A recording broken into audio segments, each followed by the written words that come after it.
Decentralized Pictures Talent Cast. And in studio today, I have the Drextons, Michael and Amanda, winner of the Andrews Bernard #3 award, created by acclaimed filmmaker Steven Soderbergh, winning $100,000 in completion funds and mentoring from Steven.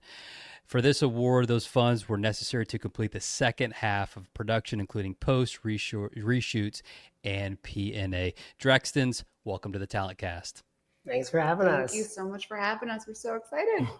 Yes, and congratulations again. I was able to see you. We talked about this before we started recording here, just seeing you a few days ago at Cannes Film Festival, making the live announcement there in front of a studio audience, and it was really cool to hear your comments about winning the award, what it means to you and your team, and then also just witnessing the reactions from the panel as well as the attendees. So it was a really special moment at Cannes Film Festival 2025. So we are here to talk about your winning film, Sour Party. And so, I can't wait. That this is for those that have not seen the pitch materials. Go out there and check it out. This film is a total hoot, a total riot. So I think it's going to be a lot of fun, and can't wait to see it in theaters very soon. So to kick us off, before we jump into the project, tell us a little bit about you guys, your history of being filmmakers, including a previous failed project where you kind of almost threw in the towel with this whole industry. Yeah. So, the inception of Sour Party. Yes, earlier, the lemonade, basically. Well, I mean, if you don't know, we're married, so I guess we can start there. We're husband and wife. We write and direct together, which is not for the faint of heart. I got my start in a little more of a traditional path. I went to film school and then moved out to LA to try to start doing this. And I kind of started doing YouTube stuff and sketch comedy and just whatever kind of short film stuff I could do myself. I have a completely different path. I started out as an actor. I wound up as a casting associate for Movies of the Week, which was crazy. And I started looking around and I was like, why am I here? What am I doing? So I had known Michael for many years, and he was always making his own projects. And I had this idea for a short. And so I just went to him and I said, I don't know what I'm doing. I feel very lost. Can you help me? I have this idea. Please tell me how to do this. And then we started working together on that short, and then we never stopped.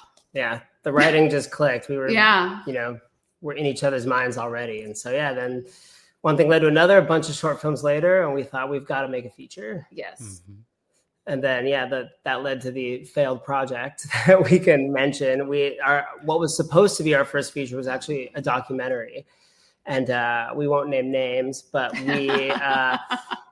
sort of, for lack of a better word, we're catfished in a sense. We thought we had this very compelling story, and we're not really documentarians. I mean, we're writers, we're narrative filmmakers, but we know a good story when we see it, and we're passionate about that. So we thought, wow, this woman's story needs to be told. We should do this. And so we got a very small crew together.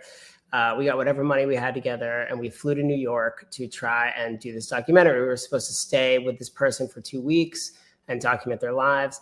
So the second we got off the airplane, and we had our DP, Steven Moreno, who did Sour Party, helped us produce that. So he lent us a bunch of equipment. So we traveled with 13 Pelican cases, to be exact, that I had to count at every stop. And lug around New York with no resources.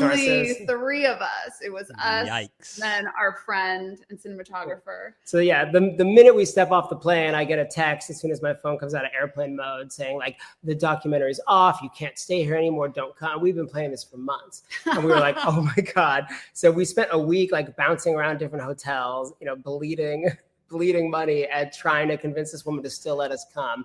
And by the time we finally did convince her to let us come to do the story, it turned out everything we thought was true was a lie. And it became just a crazy situation. And we were not equipped to handle the pivots. No. And we went home with our tails between our legs, and we really were just like, what are we going to do with our lives? We questioned whether we still wanted to do this. We were like, is this it? Is this where we stop? And then we had these shorts that we had written for Samantha Westervelt and myself, who is the lead actress. Right. in Sour Party. And we had these shorts. We had filmed one right before New York, and we were going to film the other when we got back. And Michael was like, I can't do a short. There's no way I'm going to do a short. And I was like, okay, well, what if we take these two characters, we turn it into a feature, we take the short that we were going to film, make that the cold open. It was called Succulent Thieves. And we'll turn it into a feature. And we just kind of wrote a list of everything that we had at our disposal, actors we had, locations we had, and we basically wrote the story surrounding what we had. And we used what we were feeling, which is failure. So Sour Party is about failure in LA specifically. And that's how it came about. Yeah, the three of us and Sammy, were like mining our own experiences to come up with plot points and things that we had. And then Steven, who had produced the documentary that was failed, agreed to come on board as the DP of this. And so all of the resources pooled, gave his equipment for free. Yeah, we just kind of pulled in every favor we could have asked for. We just basically said we're done waiting for permission. We snapped out of our stupor and we said we're making something that we don't have to wait for anybody to make, and we're just going to throw it together. Yeah, we shot it for $64,000, which is mind blowing, especially because we should have probably only had two characters and only like maybe two locations, but it's in a complete ensemble. With so many locations. It's crazy. Well, I'm glad that you can smile and laugh about that experience now. You have to. You have to. You would just throw in the towel. Yes. Born from the ashes of strife. Well, I love some of the words that you were using there, and you were tired of asking for permission. And I think that segues nicely into my next question about just discovering decentralized pictures, our model, and then the decision to submit to the Andrews Bernard Award. And, that's one of kind of our ethos is really removing some of those barriers along the filmmaking journey, including some of the gatekeepers that traditionally exist in the filmmaking process, and allowing the audiences to decide what films are most deserving and what they want to watch. So how does this model and deciding to submit to this award kind of differ from the traditional model and what you've seen previously in your filmmaking journeys? Well, it's definitely the first of its kind that I've seen where there is truly like democratic access to industry legends. I mean, the idea that we could go onto a website and submit something and have a mentorship with someone like Steven Soderbergh was just like is too good to believe. Our friend Scott Monahan, who's another filmmaker, turned us on to DCP. He won that Film I Made award. Yep. He's also in our film. He has a role. Oh, he is? Oh, yeah. Excellent. He cameos. Yeah, we'll leave cool. But yeah, we voted for his project, and we started thinking like, what is this website? This is so cool. And we poked around, and we're like, wow, what an amazing community this is. And I joined the Discord, and started hanging out. Michael is very active on the Discord. Yeah, I'm there. And then we saw this award for either completion funds or P&A. Which is exactly what we needed. We still had a lot of outstanding expenses, to get it finished. And we thought, okay, let's, it was really just a no-brainer. Like we could get a mentorship with Steven Soderbergh. We can get this investment. So we made a pitch video. We put it out there. And it's been the rest is history. Now we're here. But a pretty crazy journey. Yeah. Which is a beautiful thing. That's amazing. amazing. Get a call saying like, "Hey, can you guys get on a Zoom at Cannes Film Festival?" We were both like, "What is happening?" I know, especially for our just raunchy comedy. It's pretty wild. I'm just glad you didn't oversleep. What was it, like 5 o'clock in the morning? Oh, we didn't go to bed. Yeah. You didn't? We were buzzing. Yeah, we were like, "What is this?" I love it. I love it. Well, that's great, and that's kind of like what we're wanting to happen is this kind of grassroots movement where it's been a success for certain filmmakers, and then filmmaking is a community, and like telling their colleagues and friends, it's just like, okay, you got to check this organization out, and just continue to grow and grow from that place. So all right, all right, before I talk about the film, tell us about that experience real quickly at Cannes. So, not going to bed and, jumping on that that quick segment where we had a panel discussion at Cannes Film Festival talking about decentralized pictures, what we're all about. It was a packed house. We had essentially standing room only in that space along the beach, and a real beautiful setting. And then, you know, we had the moment where we announced Andrews Bernard #3, and your wonderful faces jumped on screen. And so just take us back to that moment, and what were you feeling? Yeah, we were in shock. Yeah, it was so surreal.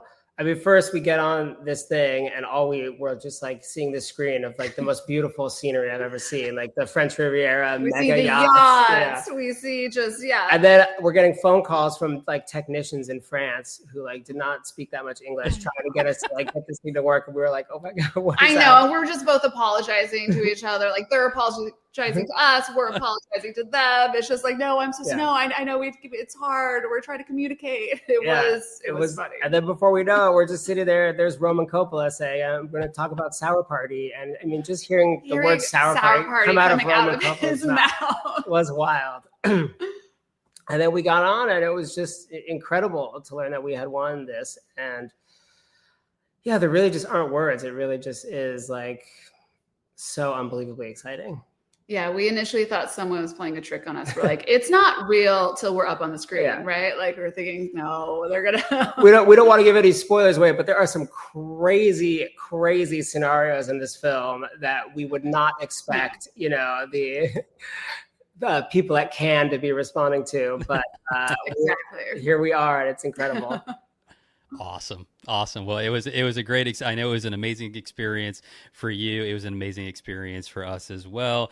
I say it all the time. It sounds cliche, but dreams are truly coming true at Decentralized Pictures. So, great to hear that kind of excitement, you know, build at Cannes 2025. All right, so let's talk about this crazy raunchy film called Sour Party. I've got to read this. I'm looking at my other monitor here. Gwen and James are two broke, self-absorbed, emotionally stunted 30-somethings eking their way through a meager LA existence. I'm already inspired. Are you seen? Do you feel seen, Matt? I do. So seen. All right. Okay. Tell us more. That's just what a teaser. Tell us more. Yeah. So, like we said, it's semi-autobiographical. Let's keep with semi. Yeah, very semi. But pretty much all of the scenarios are loosely based off of you know, kooky people that we've encountered like throughout our time in LA. We've been in Los Angeles for 15 years and we have seen a lot, and we have been working in the industry, you know, trying to break in, and it has been a crazy journey. So this really, while the characters in Sour Party aren't filmmakers or even really artists per se, they're like the underbelly. It speaks to the it speaks to the ethos of like trying to climb up in LA. Yes. Let's see, you want to take it away with the plot? Yeah. So Gwen has forgotten about her sister's baby shower, and she is scrambling to show face to her family and to her sister that she is not a complete fuck up, and she has to get a gift specifically from the registry. So there's one gift left, and it's $150, and she doesn't have that. So they make a list of people they think owe them money. And so the whole film is a road trip from Echo Park to Malibu, while they go relive all their past LA traumas. Trying to collect on these supposed debts from all these characters. So it's kind of like, you know, we go from one character to the next. And we go from one neighborhood to the next. It is very much a Los Angeles movie. It's our love letter. And it's a wild, wild ride. I don't want to give too many spoilers. Is it a love letter or a hate letter? It's a love letter. Well, yeah, we kind of call it a love-hate letter. You know, that's kind of like the tongue-in-cheek way we describe it. Yes, but I will say, hence the fires, I do think that like you don't realize how much you love something until you're about to lose it. Yeah. And now it really is our love letter. We wouldn't want to be anywhere else. Beautifully stated. Good and the bad. That's what makes this town as weird as it is. Yeah. And so Sour Party, for us at least, encapsulates our experience in that. Nice. And before anybody that thinks it's too sour for them to watch, I do love it off of some of your pitch material. This film is for anyone who's ever felt like they weren't enough or ever doubted whether or not they would achieve their dreams. You can and you will, and with friends by your side, anything is possible. Yeah, I mean, that's how we made Sour Party. We were at the lowest in our lives, and we called on our friends, and they all showed up. Everyone showed up. And that's one of the things we're so excited about this opportunity for, is it's, not just for us in our careers, but it's going to really elevate everyone that came out to help. Yeah, everyone came so much to work on this film for nothing. They came because they believed in us, they believed in the project, and now people are going to see it.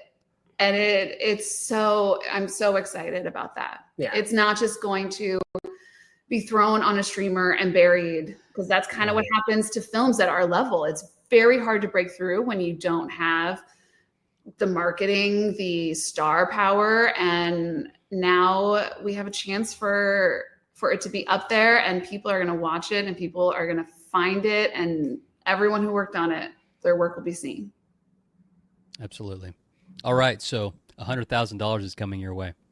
And I know that you said that there's more work to be done. How's that funding going to be utilized? Well, first and foremost, we have an incredible soundtrack in the film. It is all LA-based female punk bands, and we have not paid. Yes, they have very generously licensed the film on good faith, and those costs have been deferred. So we're going to be able to get to pay them back.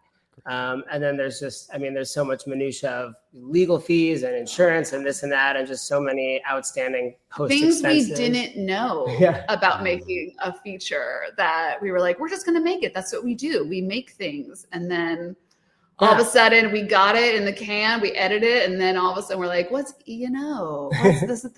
All of a sudden, all these, we were hit with reality. Yeah, and there's some sound things, some tweaks, and we'll see what happens as the mentorship progresses, what might pop up as, extras that we can add on to it. Yeah, I'm curious to know what Steven Soderbergh, what he has to say, and where we need to put the money into. For us, we're just most excited about being able to pay the people that have put their faith in us to defer their costs. It's a huge weight off of our shoulders. As it is self-funded. and you kind of like to keep those friends too. Totally. Exactly. Friends are healthy in life, so just like you kind of want to keep them around. Well, that's wonderful. That's a lot of capital in the indie filmmaking world. So glad it's going to be put to good use, and can't wait to see the notes that you receive from Steven and how those are incorporated into the final product. So good days ahead for Sour Party. Great stuff. Oh my God, it's not looking so sour anymore. Not looking so sour anymore. So final question, what's kind of, once you get to, you button up everything with this film and you're good to go for final distribution and getting it out into theaters, what's your hope for this film? What would be like, that was time well spent, money well spent. That's what in your mind does that look like? An Academy Award, Film Independence.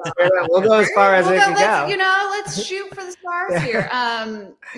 We touched on it a little bit about just everyone who came out and supported it. Their work will get seen and be elevated. Having the opportunity for people to really discover it. I do feel like this film has the potential of being something that's can become a cult classic type film, with word of mouth, people finding it. It's just weird enough. It's not your standard. It is like a 90s throwback, but it's, it's got some magical realism in there. It's got some fancy, it's really specific. And we made it for the cult audience. And the people that have seen it if they love it, it's their film and they'll die for it. And we're so excited for those people. And I also be able to have a platform where it can really be seen by as many as possible. No, definitely. And I think this film is very timely right now. I think